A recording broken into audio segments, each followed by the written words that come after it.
The movie opens with an elderly guy named George reciting Bible passages while his leg is bound. He describes how God sends diseases to avaricious people who travel to places that are not theirs in an effort to exterminate them from the planet. Philip is startled awake from his slumber when George abruptly snatches someone. Philip goes outside to meet his elder brother Jake after hearing loud thuds coming from the barn. Jake tells him that it has happened again and showed him that their cow has given birth to a calf that is malformed. Jake pulls out his rifle and shoots the calf to put an end to its suffering as Philip leaves. When Cole Nichols gets to work in a different area of the little town, she tells her boss Graham to cease sleeping in the garage. Graham tells her it's only temporary, but Cole is adamant that her dad has offered him a place to stay. "Tell Max thanks, but I'm okay," Graham responds. Cole advises that he tell Max himself. When Jake later pays his younger brother Graham a visit, he is obviously not happy to see him and urges him to go right away. Graham answers to Jake's request to return home by urging him to finish his beer and leave. Jake then plays a video on his phone showing Philip behaving strangely, as though he were under the influence of something. "How about what is that?" asks Graham. And Jake clarifies that initially he believed it to be trauma or dreams, but it's actually Dad again. When Graham says that he is powerless to help Philip see someone, Jake responds, "Not until you see him first." According to Jake, everything began when the lights and radios turned on by themselves. After that, Philip started acting like their father. Philip doesn't remember anything from the day he is trying to kill him to the next. "Maybe Philip will open up to you," Jake responds when Graham asks, "What do you want me to do?" Graham remarks that he assumed Jake would have had enough of that stuff by now when they get home and points out crucifixes. Jake responds that they can be helpful at times, and he believes Dad is now afraid of it. Graham sees some marks under Philip's armpit as he puts on his shirt and inquires about them. Philip responds that they are only an allergy dot. When Graham and Philip later cross paths at the coop, Philip informs Graham that he has no memory of that evening. When Graham responds that he's available now if he wants to discuss it, Philip responds that he isn't and reminds him that he left them to handle the situation alone while using the restroom that evening. Graham experiences a flashback to a time in the past when he was with his father and brother. They are all together, appearing content and carefree. We observe Philip sitting on his bed later that night as we watch someone approaching his room and chanting his name. Graham is startled awake by the sound of someone calling Philip's name, and when he looks at his phone, he hears a thump coming from outside. He gets up to investigate, confused, and discovers that Philip's room is the source of the noise. He finds Philip out of his bed when he walks into the room. He hears a weird noise coming from beneath the bed instead, and when he looks underneath, he is frightened to discover a chicken rapidly flapping its wings. Graham discovers another dead chicken close by as he retrieves the chicken from beneath the bed and carries it outside. As he gets closer, he hears a bone-cracking sound coming from within the coop and spots another dead chicken directly in front of it. He goes to look into it, puzzled, and discovers Philip eating raw chickens while crouching there. Philip turns to face Graham as he approaches and makes a swift lunge, tearing a piece from his chest. Jake awakens upon hearing Graham's cries, and the two of them successfully entice Philip back inside. Jake protests that no one is permitted there when Graham instructs him to call an ambulance. Jake is startled when he sees something moving inside Philip. When the object starts to come out of his mouth, Jake tries to remove it, but Philip spits blood in Jake's face before throwing up the creature. The door smashes shut as Graham stands up, having watched in fear as the thing flees. They eventually succeed in leaving the chamber and start looking for the beast. Jake notices the creature on the ceiling just above him when something drips upon him just as they believe it has vanished. After a desperate effort, they are able to trap it, but the creature swiftly shifts from one spot to another despite their best efforts. After locking the monster in a box and seeing its growth, Jake tells Graham that he chose the worst possible moment to give up alcohol. Jake responds that no one is better suited to handle this than they are and that things are getting worse by the minute, so they can't just talk their way out of it. Graham stops him from drinking more, stating that they need to stay vigilant and get help because they don't even know what they're dealing with. In a flashback, we see Phillip bringing soup to his father, who asks him if he is afraid. Phillip responds that he is not and that eating will help him regain his strength. George then calls him closer and says he left it too long, before grabbing him and growling. Phillip escapes, but George asks, "When I'm gone, who do you think it will come for next?" The following morning, Graham visits Phillip's room, where Phillip told him he shouldn't have come. Graham sits down and says he needs to hear it from him, to which Phillip responds that nothing has changed and that he's still with us. When Graham asks what transpired the night before, Phillip turns to face him and responds, "He's coming back." Phillip replies that he doesn't know, claiming it's all just a horrible dream, when Graham says, "Are you saying that thing is Dad?" Graham brings up Jake's claim that he was attempting to kill him, but Phillip disputes this, saying that whatever it was, it's over with him now and he wants to see it. Then he turns once more and begs, "Untie me and let me assist you." When Jake checks the coop, he discovers that Phillip has slaughtered every chicken. Graham is cleaning up the mess that Phillip created the previous evening when Phillip releases the thing. In George's chamber, which has been blocked off with wooden planks, Graham can hear music coming from a radio. Puzzled, he yanks the door open and goes inside to look around. There, he discovers his father's Bible, which Jake then shows up and asks him what he's doing. Jake tells Graham that no one should be in there after he replies that he doesn't know.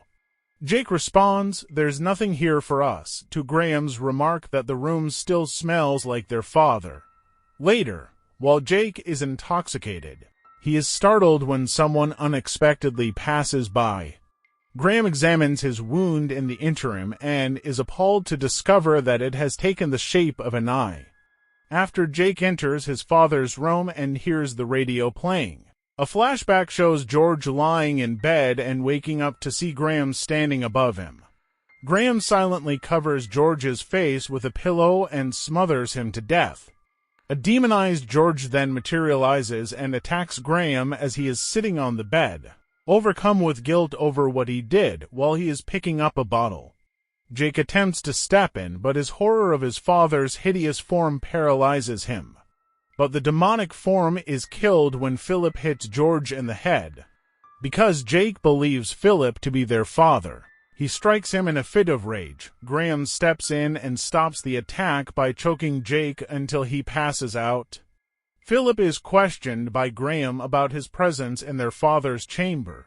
In response to Phillip's question, "What now?" Graham says the home is making them all crazy and that they must go. As Graham takes Phillip somewhere, Phillip suddenly grabs hold of his side and flinches in agony. He informs Graham that something is awry after noticing that his palm is covered in blood. Cole, meantime, is in Graham's garage when he unexpectedly shows up, surprising her and frantically telling her to go. When Phillip throws up blood, Graham panics, begs Cole to watch after him, and leaves quickly.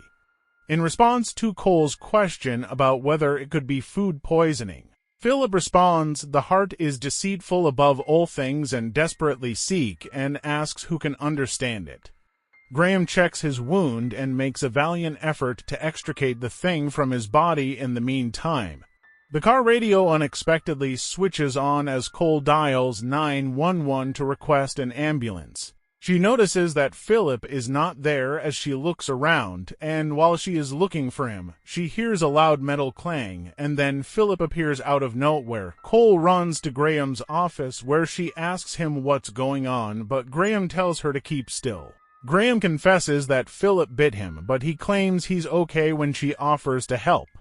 He goes on to say that Jake thinks Phillip is possessed, which is why the lights flicker and the hubcaps on the walls start to tremble. Phillip is subsequently shown in the scene, clearly possessed now. Graham quickly instructs Cole to hide behind a chair for protection as the hubcaps and other items in the room start to fly around erratically. When things finally settle down after a tense moment, Graham tries to escape but finds the door shut. In a demonic voice, Phillip says outside, "I want you." Graham then instructs Cole to follow him as the door opens by itself. He warily leaves, looking for Phillip, and when he hears eerie metal thuds and creaks, he tells Cole that they should go. However, Jack shows up with a revolver and demands to know where Phillip is. Jack responds that he is there to defend Phillip, but Graham says he doesn't know and that he won't allow him to harm Phillip any longer. Jack disputes any responsibility, but Graham accuses him of being the cause of their predicament. When Jack responds that he left them, Graham tells him that he couldn't do it then and that he can't do it now. Graham then orders Jack to shoot him to put an end to their misery. Then a demon snarl reverberates and Graham urges Cole to enter the office while telling Jack that they must locate Phillip. Graham begs her to listen to him, but Cole refuses to stay, claiming she is not a member of their family. Cole enters the office grudgingly and asks Graham what she should do. Graham responds that it's for her safety and then shuts the door from the outside. As they begin their search for Phillip, Graham tells Jake that the tongue made him consider the possibility that they could remove the complete entity if they could extract just a portion of it. Graham says that it's not only their father and that it needs to develop inside them until it's powerful enough to live on its own. When Jake asks why their father is acting in this way, after some time they hear blurry speech on the radio that makes it quite evident that the disease and I are now one. Jake indicates a way as Graham checks the radio and they see Phillip hanging on a wall. Graham asks Jake to assist him in getting down, but as they get closer, Jake cautions, "This is not Phillip." They run forward to catch Phillip as he falls as he turns to face them and growls menacingly as they approach. After a struggle, they successfully detain him by connecting chains to his hands and legs after bringing him to the ground. Graham examines Phillip's arm in an attempt to soothe him, but the presence of the entity there horrifies him. Graham begs his father to let Phillip go when Phillip grabs him and accuses him of killing him. Jake yanks Graham away as Phillip growls menacingly. Graham says they should create a crucifix in response to Jake's question about what they should do next. Given that they are not Christians, Jake later asks Graham whether he truly believes the cross will work. Graham responds that their father was. He continues by saying that their dad stuck his final recollection of them and that Phillip feels they waited too long. They dash out of the automobile to face Phillip as soon as they hear the clanking of shackles. Graham is ready to respond to Phillip's cry for assistance when there is a loud knock on the door. When Jake returns from checking and discovers police outside, he informs Graham that they are at the door. After moving Phillip into the kitchen with Jake, Graham tells Jake to go to Cole while he handles the police. Graham bursts in, grabs Cole's phone, and then smashes the landline, severing all contact. As this is going on, Phillip stands up and struggles to get the monster to come out of his armpit, assuring the authorities that he didn't make any calls and that everything is okay. Graham tries to manage the situation at the same time. It fully manifests from Phillip while he is distracted by the officers, leaving him in a state of terror. Although Graham cautions that it's not a safe location, Officer Peters insists that they be let inside to conduct an investigation. Peters assures him that they would exercise caution. The suspense and danger in the setting are increased as the officers begin their investigation within the garage and the creature develops a more human-like appearance. Now, when Officer Terry walks into the kitchen and treads on the slime the thing left behind, he discovers Phillip sitting in a corner, terrified. The officer discovers the creature concealed behind a curtain only after Phillip orders him to leave. Peters enters Graham's office in the meantime, and we see Jake crouching behind a cabinet, holding Cole at gunpoint. Terry cries at that moment, and Peters runs to the kitchen, only to discover the door locked and witness the beast inside assaulting and murdering Terry. Jake assaults Peters amid the confusion, unintentionally shooting himself in the foot. Graham goes to the kitchen after dropping Jake and Cole off, where he discovers Phillip cowering in a corner and Terry's lifeless body. When Phillip maintains that he didn't do anything, Graham tells him it's all right. Assuring Phillip that he is secure, he carries him out of the kitchen, helps him up, and sits him down next to Jake. Cole says she will fetch a drink, and Jake requests that she also bring him something.